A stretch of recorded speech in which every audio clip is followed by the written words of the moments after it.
The galaxy knew humans as traders and explorers. For 300 years they had traveled between the stars, selling goods, making friends, and avoiding trouble.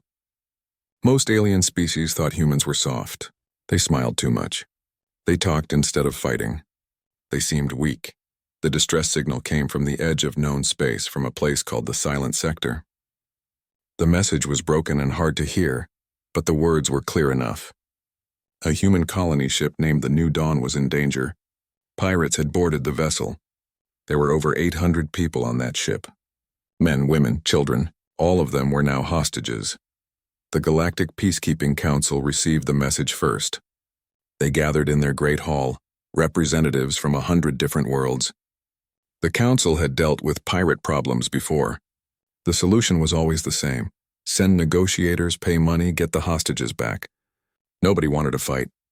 Fights were expensive and messy. A tall alien with blue scales stood up. "The nearest patrol fleet is 6 days away," he said. "We should send a diplomatic team.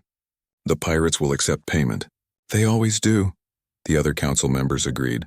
This was standard procedure. This was how things worked in civilized space. The human representative, a quiet man named Hyunwoo, sat at his desk and said nothing. He just listened and made notes. Far away, on a planet called Earth, a different meeting was taking place. Admiral Tae-sung stood in a military command center deep underground. He was 57 years old, with gray hair and tired eyes. He had not worn his uniform in almost 10 years. Today he wore it again. On the screen in front of him, the distress signal played on repeat. A woman's voice, frightened but trying to stay calm. "This is the New Dawn. We have been boarded. They have weapons. We need help. Please, if anyone can hear this, we need help." Tae-sung knew that voice. It was his daughter, Hana. She was the ship's medical officer. She had always wanted to help people, to heal instead of hurt. Now she was trapped with pirates who did not care about healing anyone. The Admiral's hands shook as he entered a code into the computer. It was a code that had not been used in living memory. A code that most people did not even know existed. Protocol Reaper. The screen flashed red, then went dark for a moment. Then new screens lit up all around the room. Across human space, in hidden stations and secret facilities, alarms began to sound. Men and women who had been living normal lives stopped what they were doing. They received messages on devices they had hoped never to use. The messages were simple. "Report to your stations. Protocol Reaper is active." These were not merchants or diplomats. These were soldiers. The best soldiers humanity had ever trained. They had been waiting, hoping they would never be needed. That hope had just died.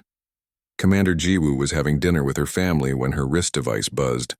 She looked at the message and felt her blood run cold. She kissed her husband and children goodbye. "I have to go," she said. "I don't know when I'll be back." Her husband had been a soldier 2 years ago. He understood. "Come home safe," he said. Jiwoo drove to a military base that was not on any public map. Deep underground, past security checkpoints and sealed doors, she found her ship, the Apex. It was beautiful and terrible at the same time. Black metal that seemed to drink in light. Weapons that could crack planets. Engines that could bend space itself. Lieutenant Bora was younger, only 26 years old. She had trained her whole life for a war that never came.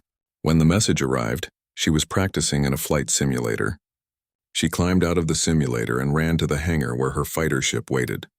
It was small and fast, designed to move like a predator hunting prey.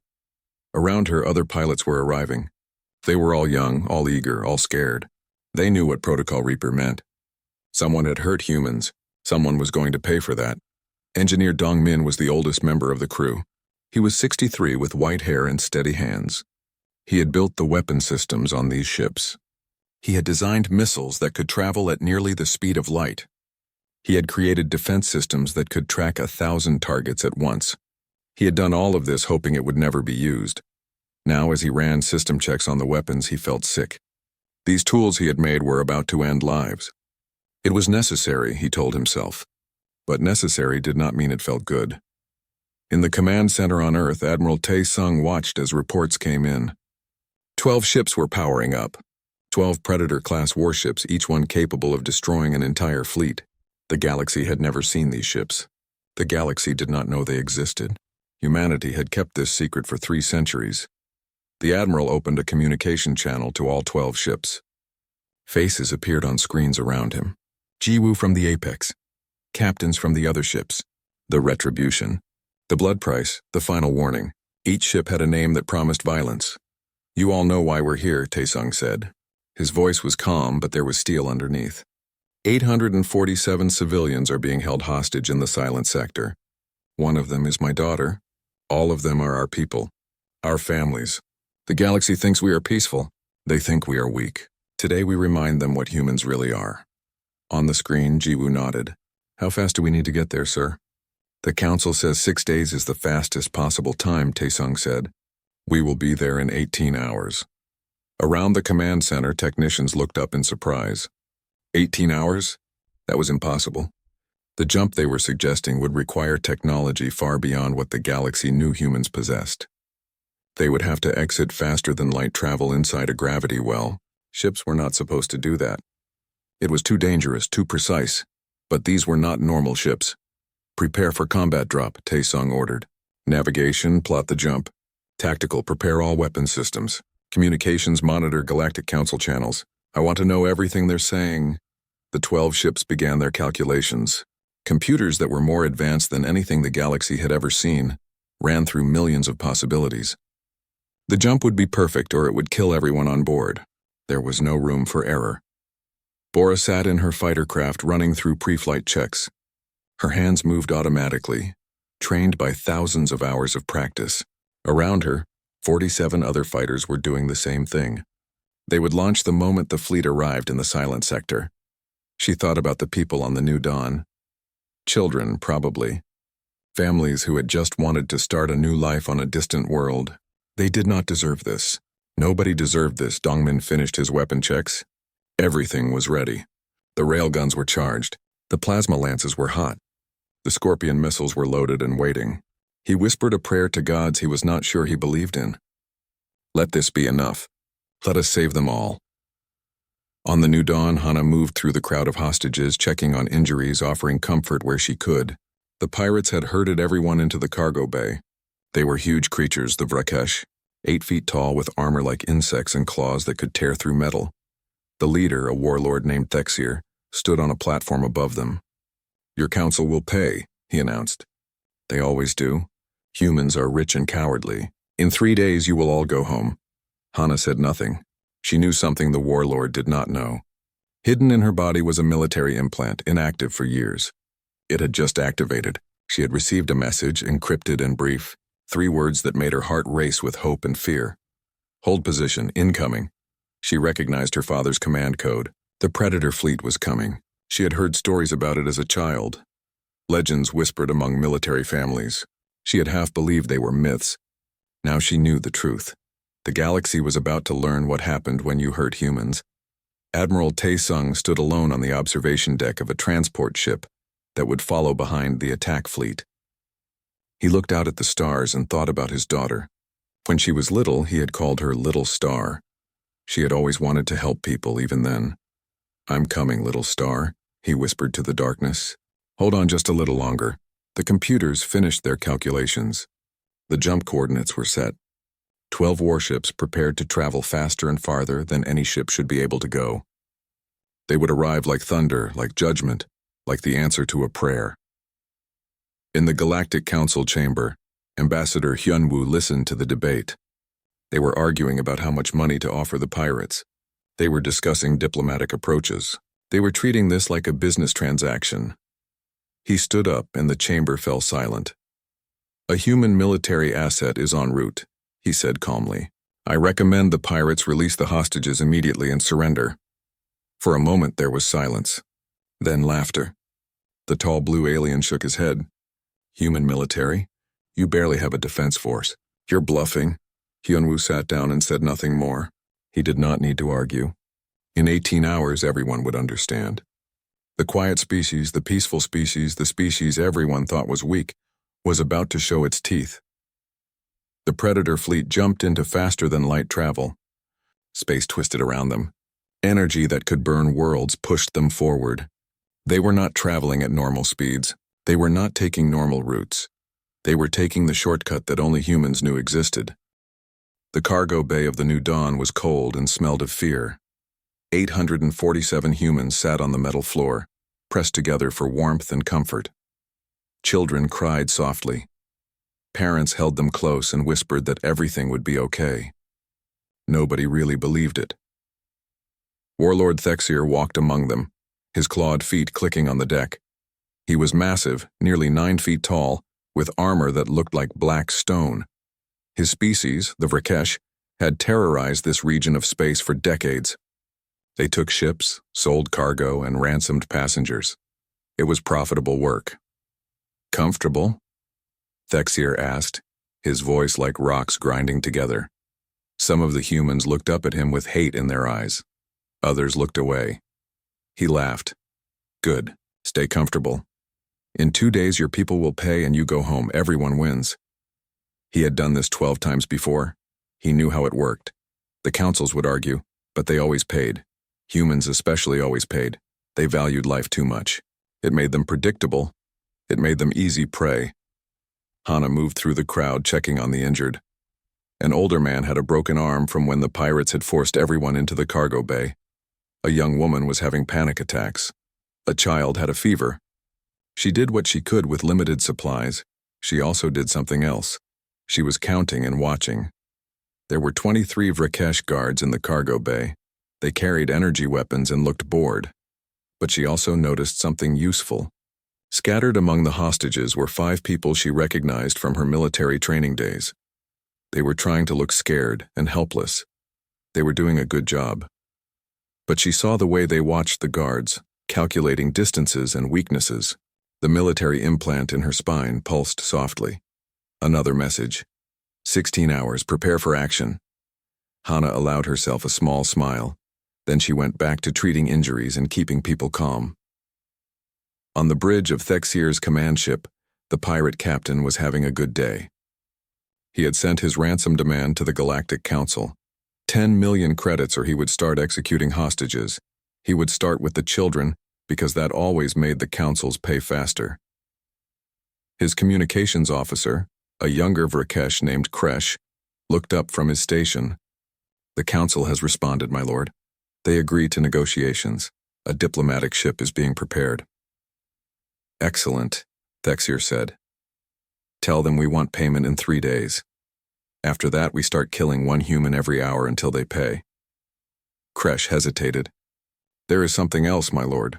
The humans sent a message. They say a military force is coming. Thexir laughed so hard he had to hold his sides. Military force? Human military? He laughed again.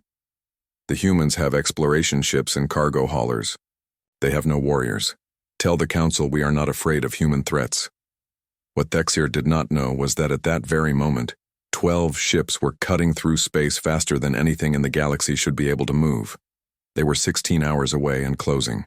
On the bridge of the Apex, Commander Jiwoo studied tactical displays. She had been planning this attack since the moment Protocol Reaper activated. The Vrakesh had 43 warships spread throughout the silent sector. All of them were armed and dangerous. By normal military standards, it should take a fleet of 200 ships to defeat them. Jiwoo had 12 ships.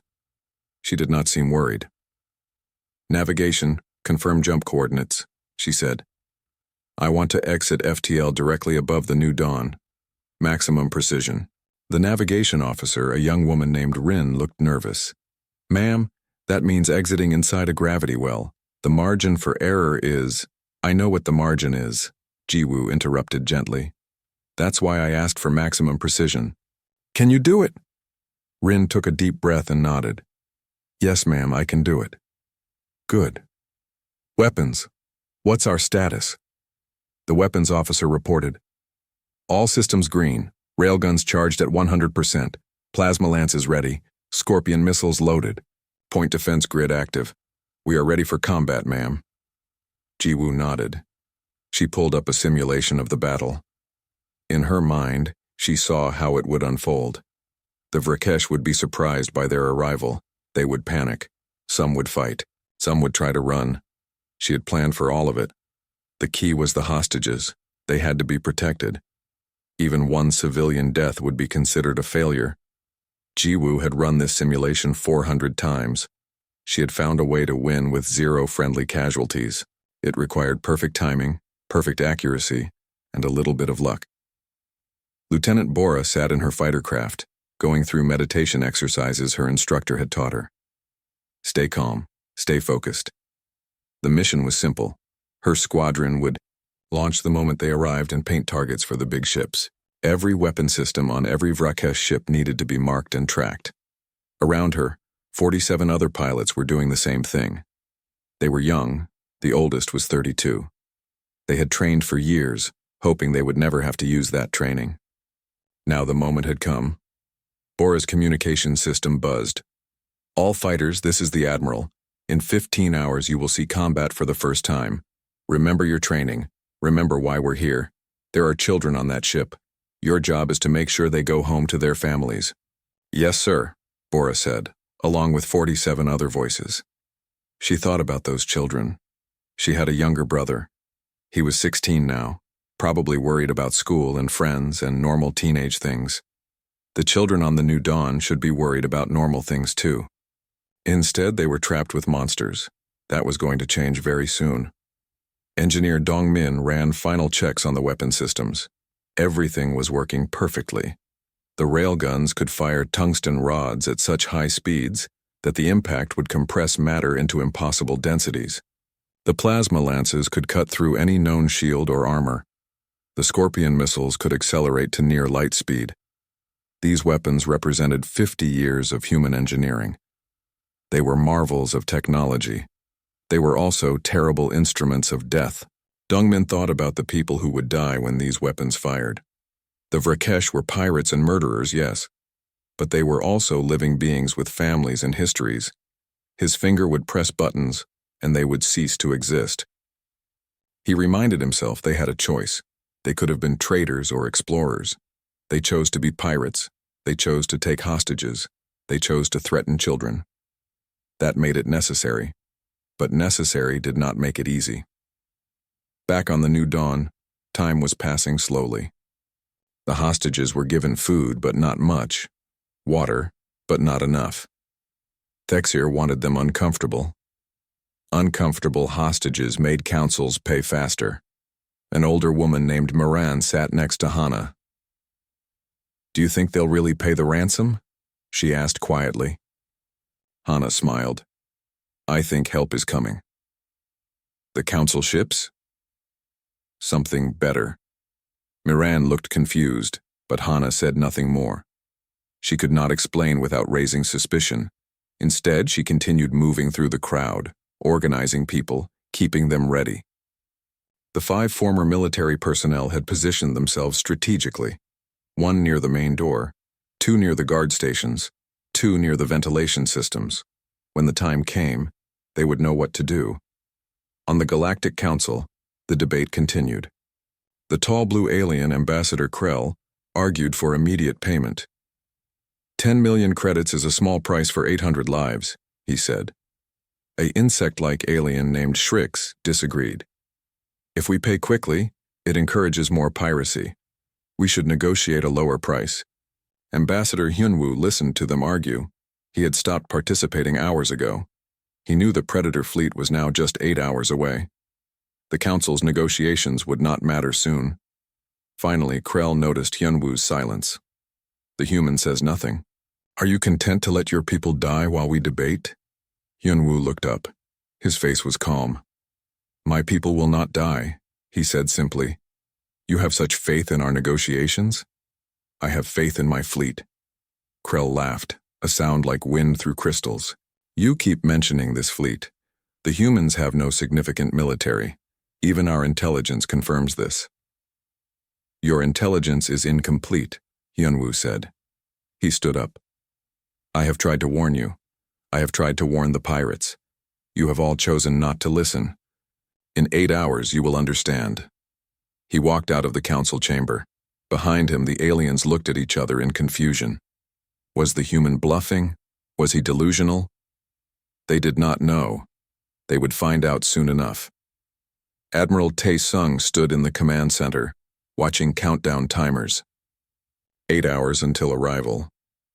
He had not slept. He had not eaten. He just watched the clock and thought about his daughter. An aide approached carefully. "Sir, you should rest. The medical officer says—" "The medical officer can wait," Taesung said.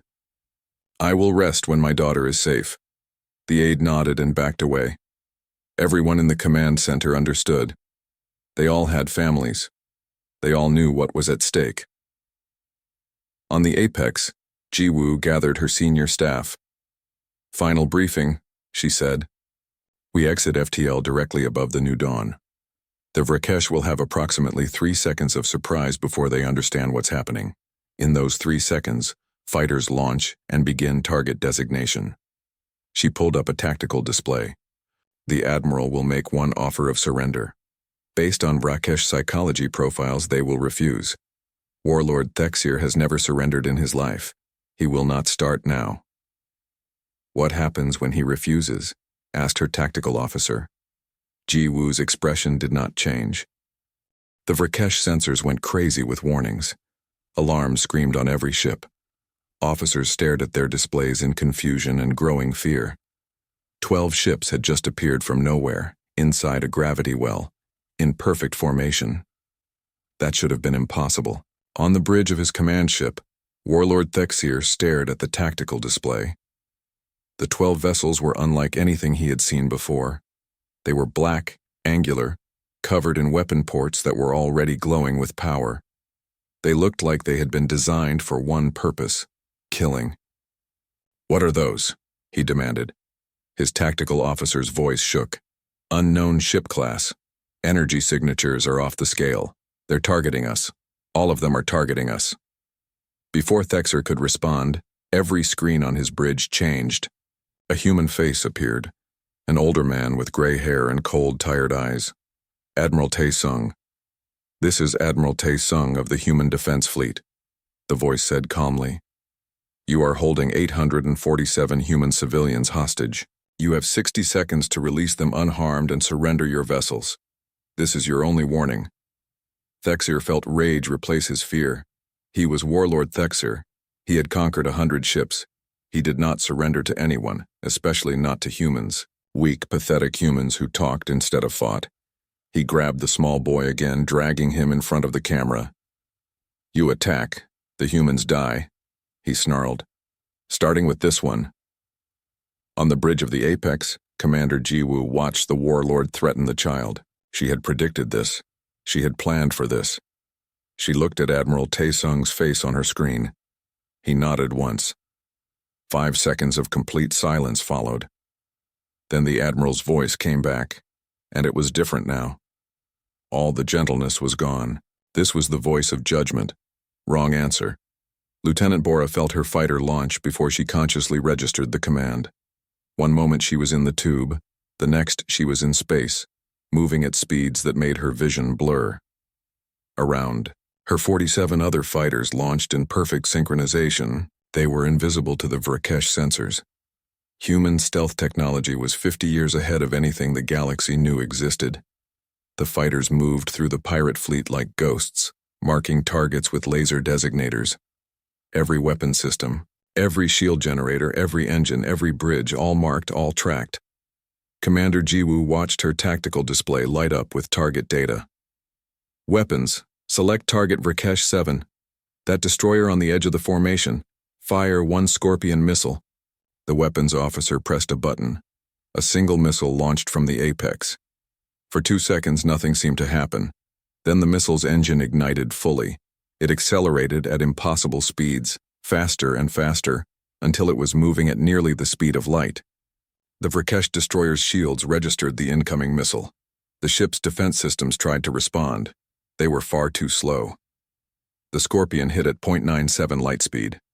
The kinetic energy was so enormous that the destroyer did not explode. It simply ceased to exist, converted instantly into expanding gas and debris. On every Vrakesh ship, pirates stared at their screens in horror. 1 shot, 1 kill. Instant. Total. "Shields up!" Thexir screamed. "All ships, combat formation. Return fire." The Vrakesh fleet opened fire. Thousands of missiles and energy weapons converged on the 12 human ships. The space between the fleets lit up like a star being born. Not one shot reached its target. The human point defense systems activated. Laser grids so dense they looked like solid walls of light. Every incoming missile was destroyed. Every plasma bolt was intercepted. The human ships sat in space completely untouched, as the Vrakesh wasted their ammunition on an impossible defense. "They are not taking any hits," the Vrakesh tactical officer reported. "Our weapons are not getting through." Thexer could not understand what was happening. These were not the humans he knew. These were not the soft merchants and diplomats who always paid ransoms. These were predators, and he was suddenly the prey. Inside the cargo bay of the New Dawn, chaos erupted. The explosion of the Vrakesh destroyer lit up the windows. The guards turned to look, confused and frightened. That was the moment Hana had been waiting for. "Now!" she shouted. The 5 former military personnel moved instantly. They had been trained for close combat. The guard nearest to Hana was reaching for his weapon when a middle-aged man tackled him from behind. 2 more guards went down as other hostages swarmed them. The remaining guards opened fire, but the hostages were already moving. People who had seemed helpless and frightened suddenly fought back with tools, metal pipes, anything they could find. They were outmatched physically, but they were fighting for their children. Hana grabbed a medical scanner and smashed it across a guard's head. The Vrakesh staggered and she hit him again. Around her, normal people were doing extraordinary things. A teacher used a chair as a weapon. An engineer disabled a guard's gun with a wrench. An elderly woman tripped a pirate with her walking stick. It was messy and desperate, but it was working. The guards had weapons and armor, but they had not expected resistance. They had thought the humans were defeated. They had been wrong. On the apex, Commander Jiwoo saw the fighting inside the New Dawn through sensor feeds. "They are fighting back," she reported to the Admiral. "We need to get boarding teams in there now." "Agreed," Taesung said. "All ships, launch boarding pods. Target the New Dawn. Protect those civilians." The Predator fleet moved as one. They were not randomly firing anymore. They were dancing. Ships that should not be able to move so gracefully were weaving through space, never staying still, never presenting an easy target. 3 Vrakesh cruisers tried to flank the human formation. The ship named Retribution rotated 90 degrees and fired her main railguns.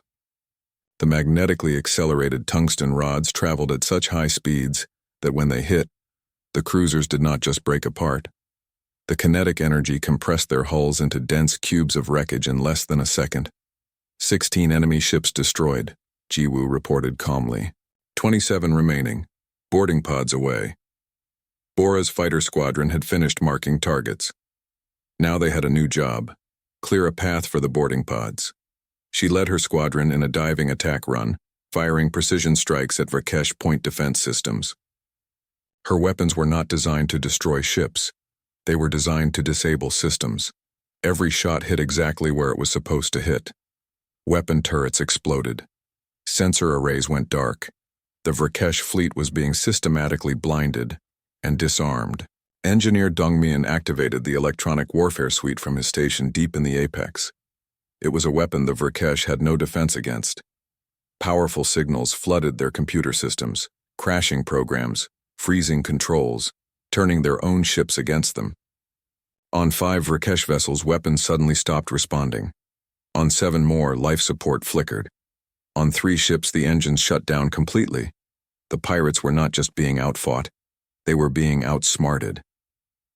The boarding pods reached the New Dawn. They were small armored vessels that moved fast and hit hard. They clamped onto the hull with magnetic locks and began cutting through. Inside the cargo bay, Hana and the hostages had managed to take down 8 guards. But more were coming, and they had heavy weapons. She heard the sound of energy rifles charging outside the door. Then she heard a different sound. Cutting torches. Metal screaming. The sound of a boarding pod breaking through the hull. The cargo bay wall exploded inward in a shower of sparks and metal. Through the smoke, armored figures poured in, human soldiers in powered combat suits moving with deadly precision.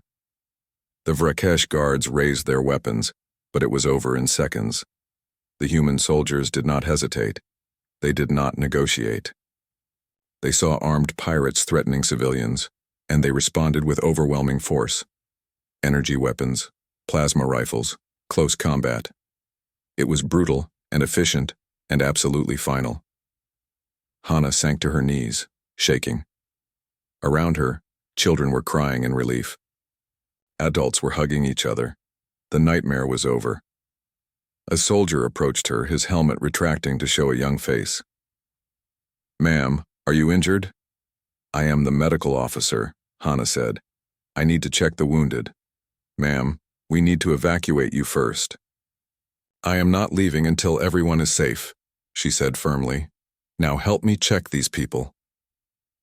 The soldier nodded and moved to help. More soldiers were spreading through the ship, clearing sections, securing areas. The New Dawn was no longer a prison. It was becoming a rescue operation. On Thexir's command ship, the warlord watched his fleet die. 20 enemy ships destroyed. No, 23. No, 26. The human ships moved too fast, hit too hard. Every shot they fired destroyed a target. They did not miss. They did not waste ammunition. "We have to retreat," his tactical officer said. "We cannot win this." Thexir wanted to argue, but he could not. The officer was right. These humans were not prey. They were apex predators, and his fleet was being hunted. "All ships retreat," he ordered. "Jump to faster than light as soon as possible." 5 Vrakesh ships tried to run. They fired their engines, preparing to jump away from the battle. Bora's fighter squadron was waiting. They had positioned themselves along the escape routes. When the Vrakesh ships tried to run, the fighters struck. They did not destroy the ships immediately. First, they disabled the engines with precision shots. The fleeing vessels drifted helplessly. The battle had lasted 17 minutes from first shot to last. In that brief time, 43 pirate warships had been destroyed or captured. 847 human civilians had been rescued. Not a single human soldier had been injured. The numbers should have been impossible. The Vrakesh were experienced warriors. They had ships, weapons, training. They should have put up more of a fight. But they had been fighting an enemy they did not understand, using weapons they had never seen, against tactics they could not predict. Now in the quiet after the storm, the reality was setting in. Admiral Taesung walked through the corridors of the New Dawn. Rescue teams were everywhere, treating the wounded, comforting the traumatized. Children sat with counselors. Adults stared at nothing, processing what they had survived. He found his daughter in the medical bay. She was working on a colonist with a broken leg, her hands steady and professional. When she saw him, her composure cracked. They embraced, military protocol forgotten for this moment. "You came," she whispered. "Always, little star," he said. "Always." They held each other for a long moment. Then Hana pulled back and wiped her eyes. "I have patients to treat, and I have prisoners to process," Taesung said. "But I needed to see you first. To know you were safe. I am safe," she said. "Because of you. Because of the fleet." Taesung looked around at the other rescued hostages. "Because you kept them alive until we got here. You were brave, Hana." "I was terrified," she admitted. "Brave does not mean unafraid," her father said. "It means acting despite fear. You did that." Across the fleet, Commander Jiwoo was overseeing prisoner transfers. Warlord Thexir and his surviving crew were being moved to the brig of the Apex. The warlord, who had terrorized this sector for decades, now walked in chains between human soldiers. Thexir looked smaller without his weapons and command. He sat in the cell and stared at the walls. A soldier brought him food and water. The pirate looked up in confusion. "You feed your prisoners?" he asked. "Yes," the soldier said simply. "We are not like you." Thexir ate in silence. He had expected torture, execution, revenge. Instead, he got a cell, food, and guards who treated him with cold professionalism. It was worse than torture in some ways. It forced him to recognize that humans had rules, laws, civilization, things he had always dismissed as weakness. The Galactic Peacekeeping Council received news of the battle through their monitoring stations. At first, they thought the reports were errors, sensor glitches, bad data. Then more reports came in. Then video footage from surviving Vrakesh vessels. The emergency session was called within hours. Representatives from 100 species gathered in the Great Hall. This time nobody was relaxed. Nobody was joking about human military capabilities. Ambassador Hyunwoo entered the chamber and took his seat. He did not look smug or triumphant. He looked tired and sad.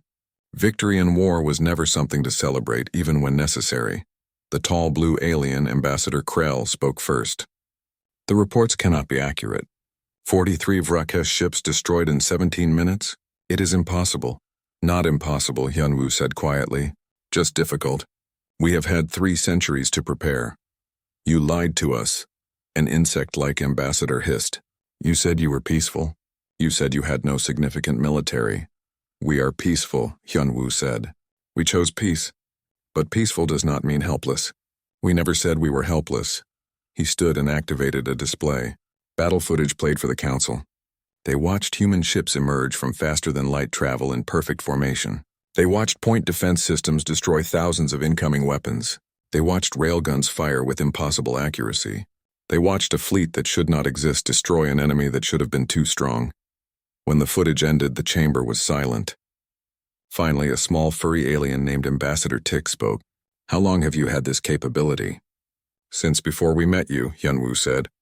Before first contact, humanity fought terrible wars among ourselves. We nearly destroyed our entire species. When peace finally came, we made a choice. We would hide our weapons. We would show the galaxy our better nature.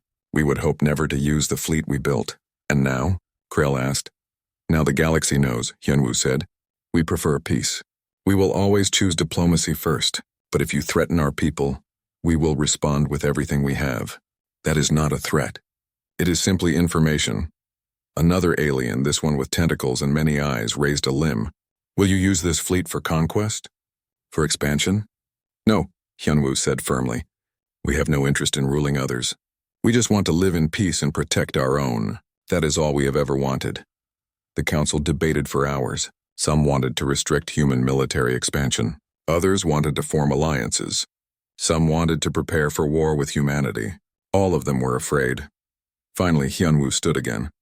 You can pass whatever resolutions you want, he said. But understand this. We restricted ourselves for 300 years. We followed your rules. We paid your tariffs. We negotiated in good faith.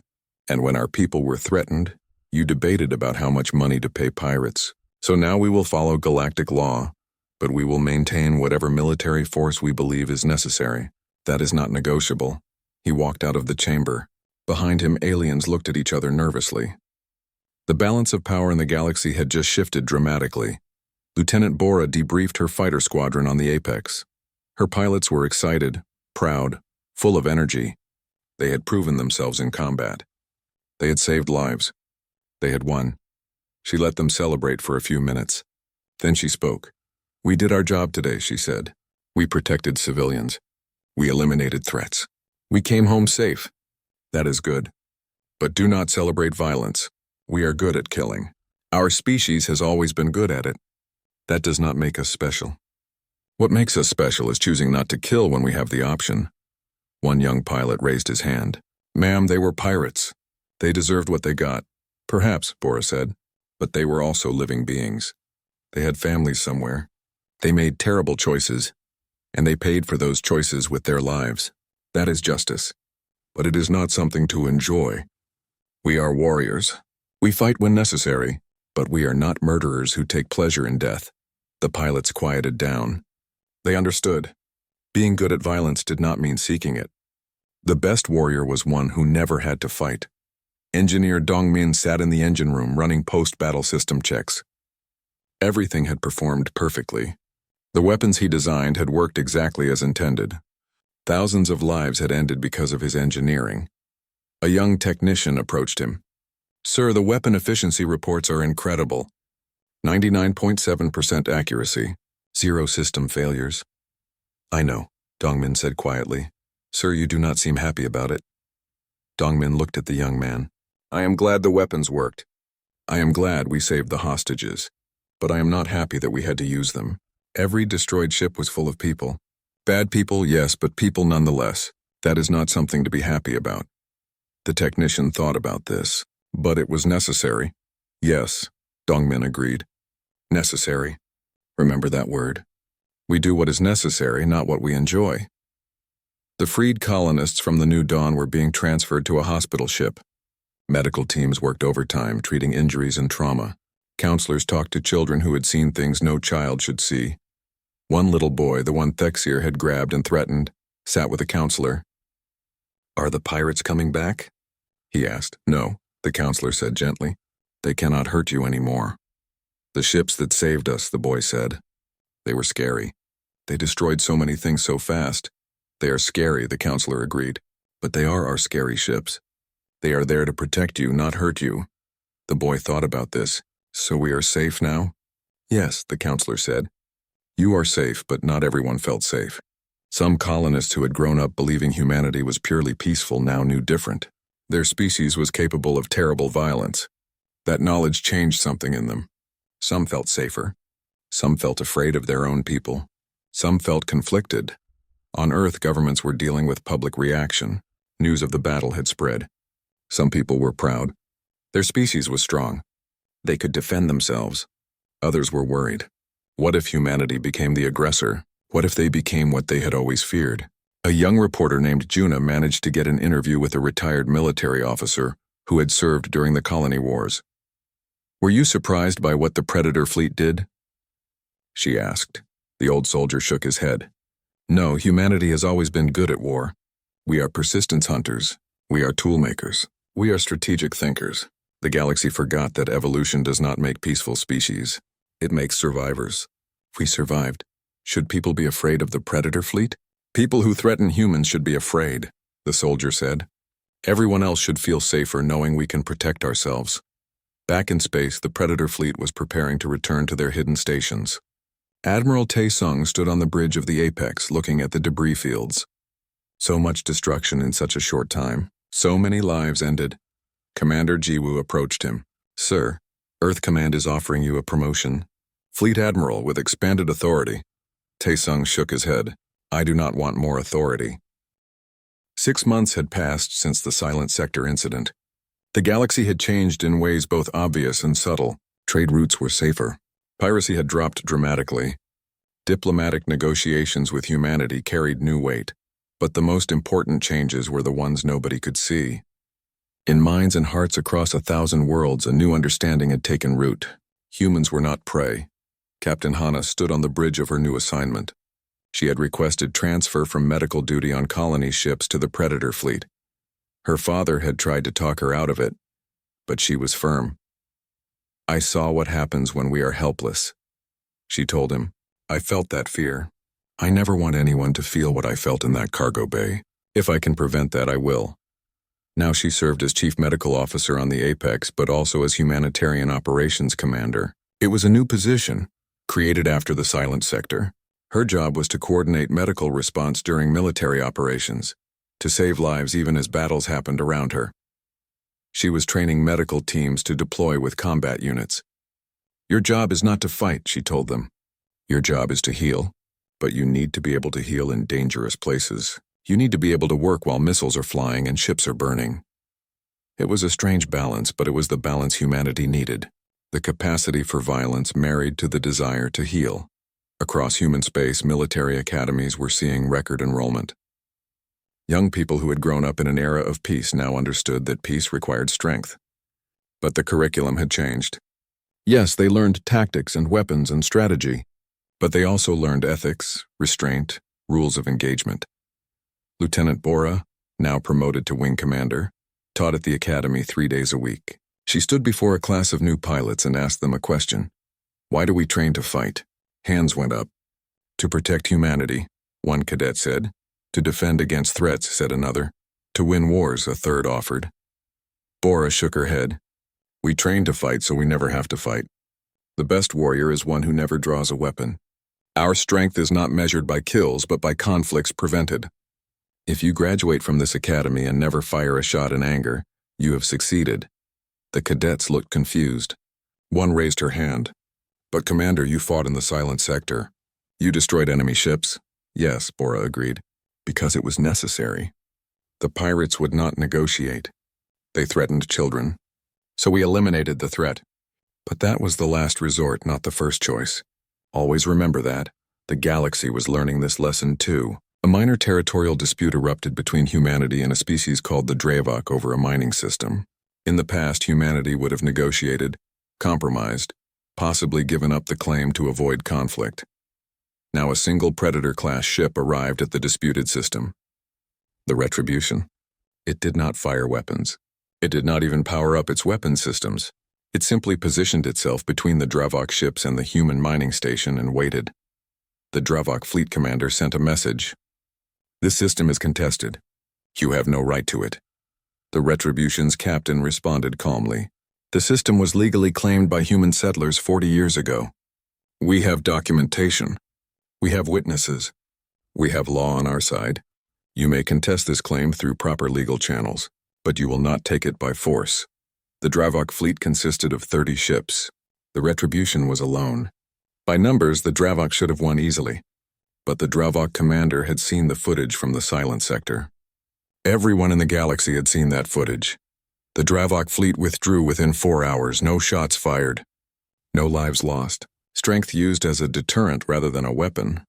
Ambassador Hyunwoo negotiated a new treaty framework called the Shared Security Accord. It was simple. Species could request human military assistance in exchange for base rights, resource sharing, and mutual defense agreements. Critics in the Galactic Council called it imperialism in disguise. Hyunwoo invited them to read the actual terms. The agreements were voluntary. Species could leave any time. Human forces would defend, not occupy. No territories would be claimed. No governments would be overthrown. "We are offering partnership," he told the council, "not conquest. If you do not want our protection, do not ask for it.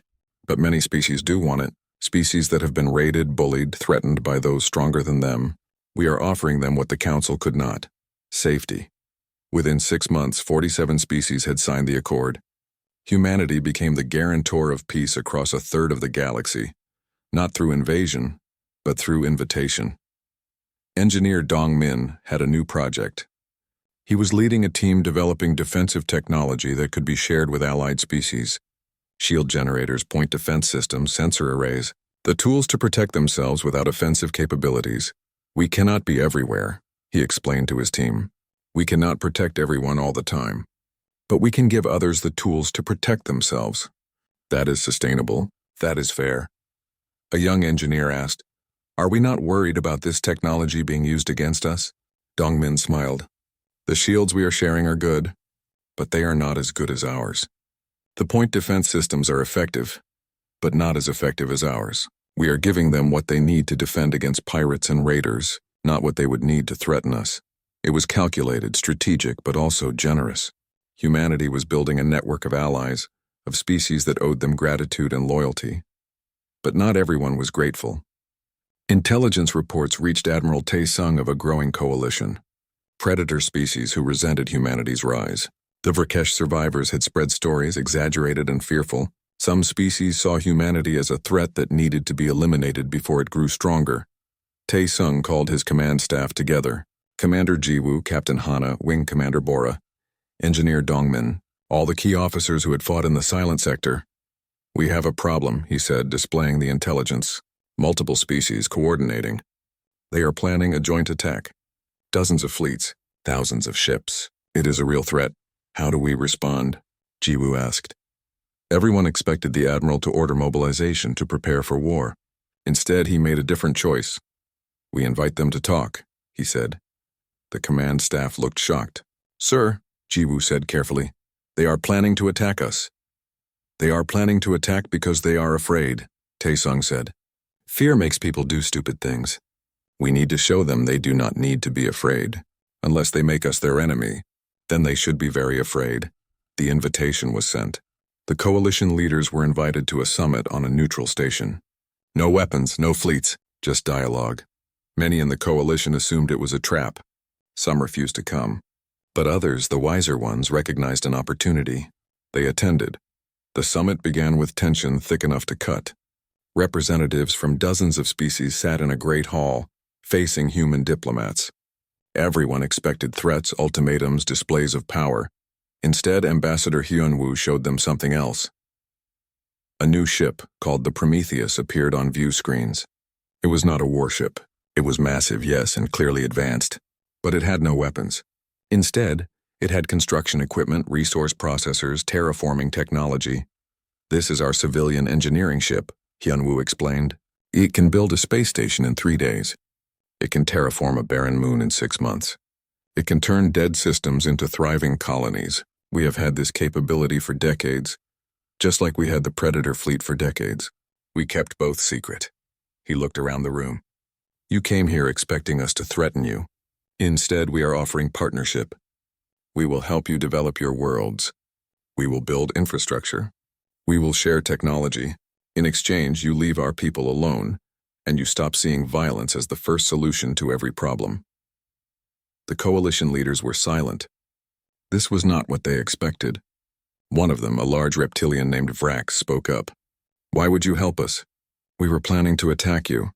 Because we would rather have allies than enemies, Hyunwoo said simply. We can destroy your fleets. We proved that in the silent sector. But destruction does not build anything. We would rather build with you than fight you. The choice is yours. The coalition fractured over the following days. Some rejected the offer, clinging to old ways of thinking. Others accepted, seeing the opportunity for what it was. A few tried to attack anyway. Those few learned the same lesson the Brakesh had learned. Their fleets were destroyed within hours by Predator units that seemed to materialize from nowhere. But most chose the new path. Most chose partnership over conflict. Over the following years, humanity became known not just for military might, but for something more dangerous to aggressors. They became known for turning enemies into allies, for making peace more profitable than war. Wing Commander Bora now oversaw training programs for allied species. Her fighter squadrons included pilots from a dozen different worlds, all learning to fly human-designed craft, all learning human tactics.